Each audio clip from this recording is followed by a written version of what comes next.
매일 성경과 함께하는 오늘의 큐티 시간입니다.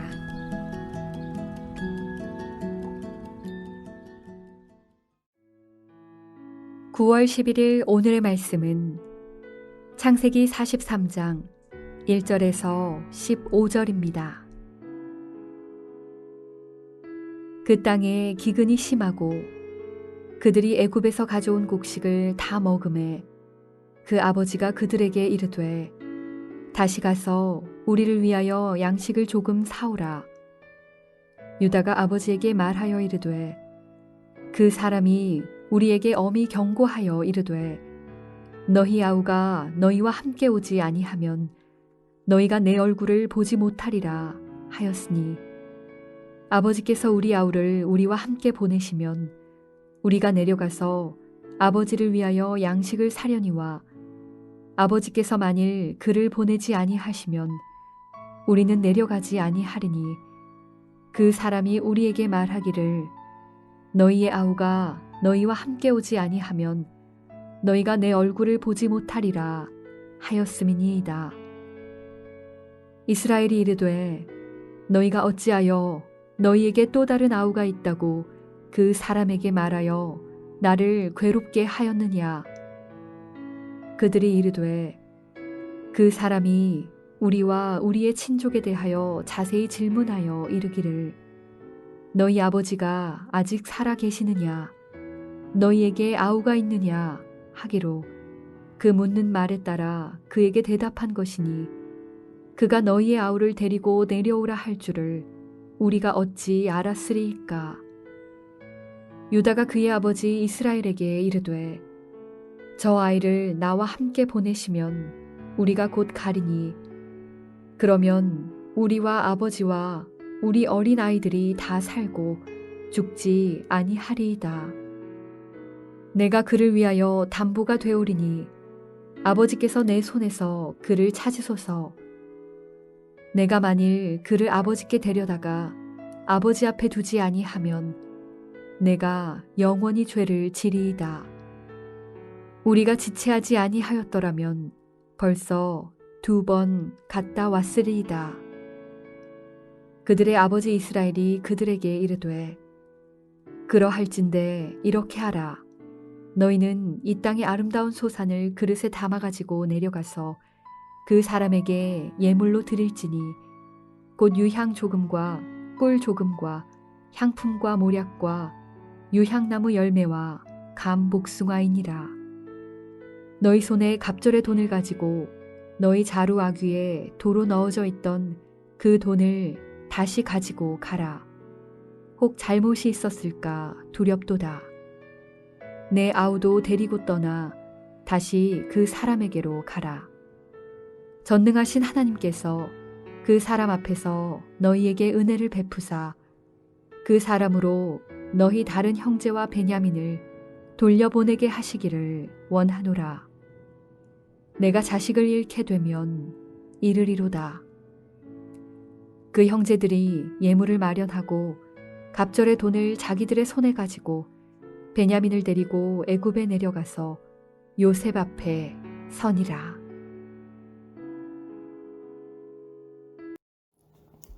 오늘 본문의 배경을 보면 야곱의 아들들이 애굽에 양식을 구하러 갔다가 전혀 잘못도 없는데 그곳에서 누명을 쓰고 시므온을 붙잡혀 두고 집으로 돌아오게 됩니다. 그런데 애굽에서 돌아온 후 가져온 양식은 바닥이 나고 기근으로 인해서 다시 애굽으로 돌아가서 양식을 구해와야 한다는 것을 잘 알고 있었습니다.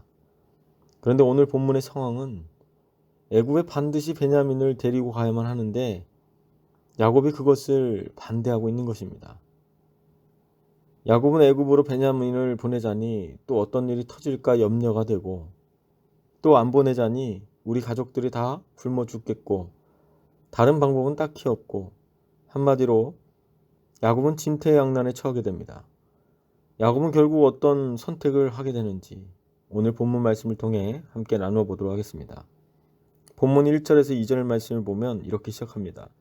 그 땅에 기근이 심하고 그들이 애굽에서 가져온 곡식을 다 먹음에 그 아비가 그들에게 이르되 다시 가서 우리를 위하여 양식을 조금 사라고 말합니다. 현재 야곱의 상황을 보면 기근이 심해졌고 가져온 양식이 떨어지자 애굽 가서 곡식을 다시 사오라고 말합니다. 그동안 야곱은 자신이 사랑하는 아들 베냐민 때문에 야곱은 또 다른 아들 시므온이 붙잡혀 있음에도 불구하고 아들들을 애굽으로 보내지 않았다는 것입니다. 야곱은 어떻게 해서든지 시간을 좀 끌다 보면 다른 방안이 나오겠지라는 생각을 했던 것 같습니다. 그런데 하나님은 야곱이 완전히 내려올 때까지 계속 벼랑 끝으로 몰고 가고 계시는 것을 보게 됩니다. 이런 어려움들이 오지 않으면 쉽게 움직이지 않는 그런 모습들은 어쩌면 우리의 모습에서도 쉽게 찾아볼 수 있는 것 같습니다. 어려움이 없을 때는 주님 찾는 일을 내일로 계속 미루며 변명하는 일만 계속 하다가 문제가 생기고 어려움이 닥쳐서 어떻게 할 수 없을 때 비로소 주님을 찾게 되는 것을 보게 됩니다.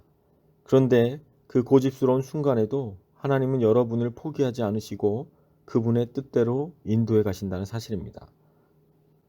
우리가 살다 보면 세상에서 실패하고 벼랑 끝으로 계속해서 몰려가고 있는 것 같지만 벼랑 끝으로 가야 그분의 인도하심을 경험할 수 있기에 오히려 벼랑 끝은 축복이라는 것입니다. 3절에서 5절 말씀을 보면 유다가 야곱에게 이렇게 말합니다. 아버지께서 동생을 우리와 함께 보내주셔야 우리가 내려가서 양식을 사올 수 있습니다 라고 말합니다. 만일 아버지께서 베냐민을 보내지 않으면 양식을 사올 수 없는 상황이라고 이렇게 설명하는 것이죠. 지금 이 장면은 야곱은 양식을 구하러 애굽에 보내야 되겠고 베냐민은 보내기 싫으니까 그냥 베냐민 빼고 다시 한번 가보라고 하는 말에 유다가 흥분해서 대답하는 장면입니다. 그러자 야곱이 또 이렇게 말합니다. 6절 말씀 함께 읽도록 하겠습니다. 이스라엘이 이르되 너희가 어찌하여 너희에게 또 다른 아우가 있다고 그 사람에게 말하여 나를 괴롭게 하였느냐. 이 말은 동생이 없다고 거짓말했으면 아무 일도 없었을 텐데 어째서 동생이 있다고 말해 나를 괴롭게 하느냐는 겁니다. 거짓말을 했으면 좋았을 텐데라고 말하는 것이죠. 야곱은 계속 이렇게 살아왔습니다. 습관처럼 도망갈 구멍을 만들고 필요하다면 거짓말을 해서라도 내가 원하는 것을 얻기 위해 살아왔다는 것입니다. 한마디로 야곱의 말은 자신을 위해 필요하다면 어느 상황에서도 거짓말할 수 있고 해도 된다라는 거예요. 세상도 동일하게 말합니다. 너를 위해서라면 언제든지 넌 거짓말을 할 수 있어. 괜찮아. 그건 죄가 아니야. 다 그렇게 살아가고 있다라고 말합니다. 그런데 세상을 살다 보면 거짓말을 하고 싶은 또는 거짓말을 할 수밖에 없는 상황에 맞닥뜨리기도 합니다. 크고 작은 여러 상황들이 생각보다 자주 찾아온다는 것을 우리는 너무나 잘 알고 있습니다. 그것이 어쩌면 매일매일의 우리의 싸움일 수도 있습니다. 하지만 한 가지 확실한 것은 작은 거짓말이나 선한 거짓말이 결국은 내 의도와는 상관없이 점점 커지고 습관이 되어서 하나님 앞에서도 변명과 거짓말을 하게 되는 모습으로 변질될 수 있다는 것입니다. 야곱은 자꾸만 꼬여가는 상황 가운데 하나님의 섭리를 보지 못하고 오히려 아들들만 원망하고 있다는 것입니다. 여러분, 야곱처럼 수단과 방법을 가리지 않고 거짓된 모습과 인간적인 방법으로 세상을 살아가고 있지는 않습니까? 오늘 사람 앞에서 또 하나님 앞에서 거짓 없이 진실되게 나아갈 때 그 모습을 보고 하나님께서 기뻐하시리라 믿습니다.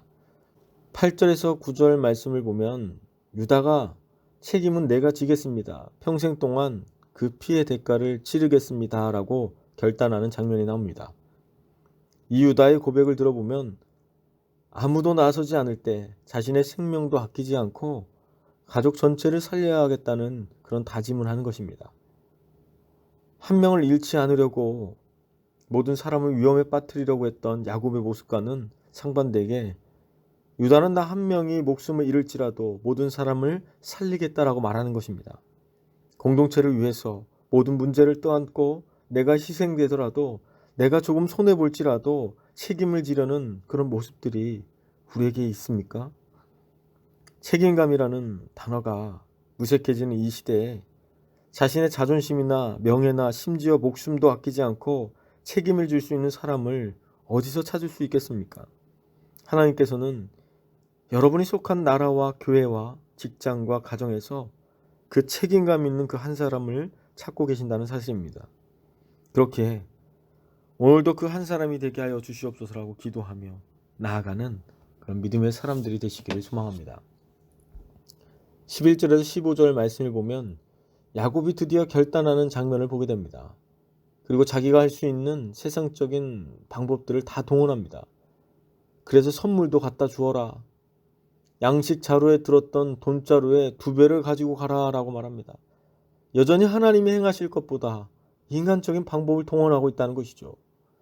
자신의 힘으로 뭔가 해보려는 노력이 아직도 남아 있습니다.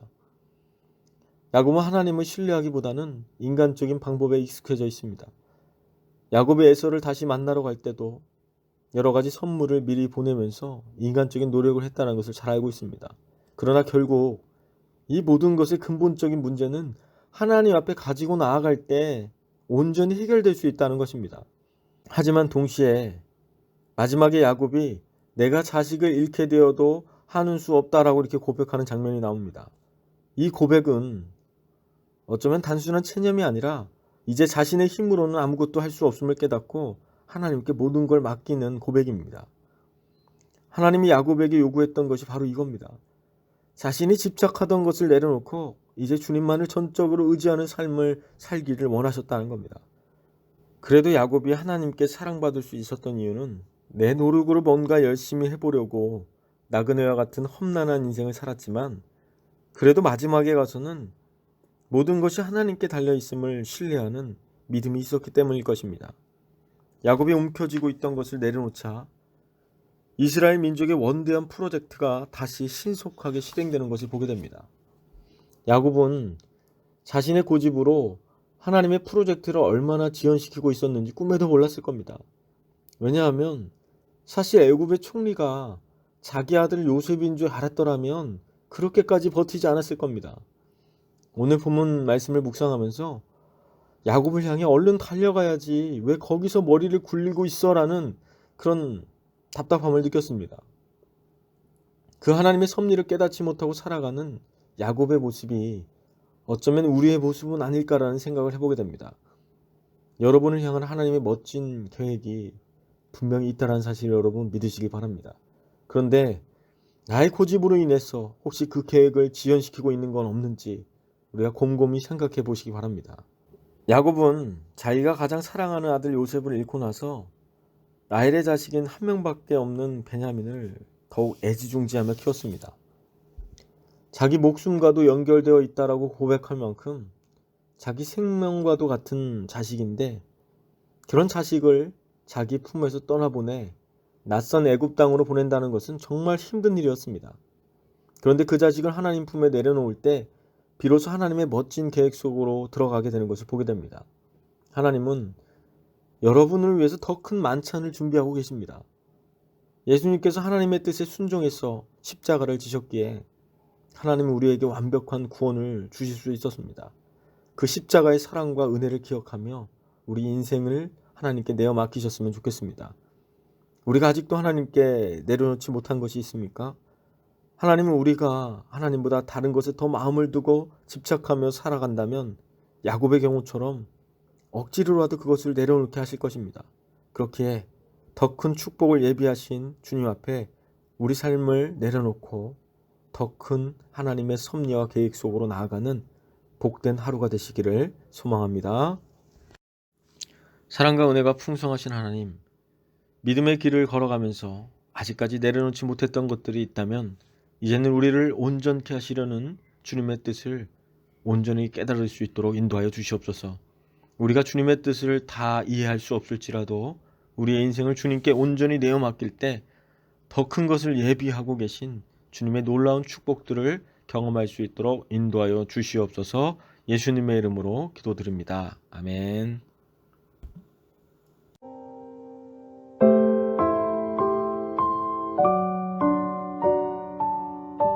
이제 함께 공동 기도문에 따라 기도하겠습니다.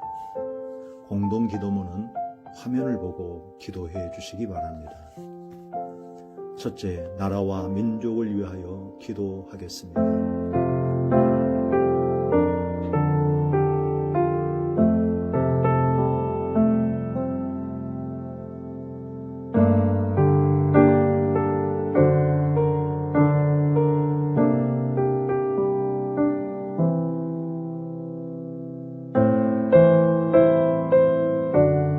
둘째, 한국 교회를 위하여 기도하겠습니다.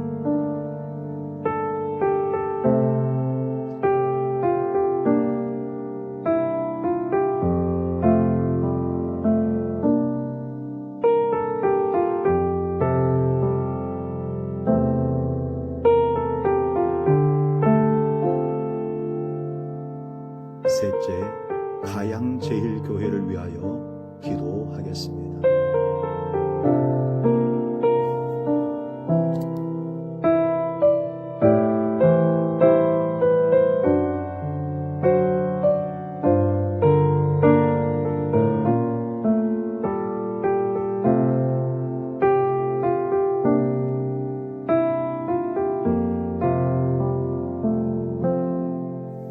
예수님의 이름으로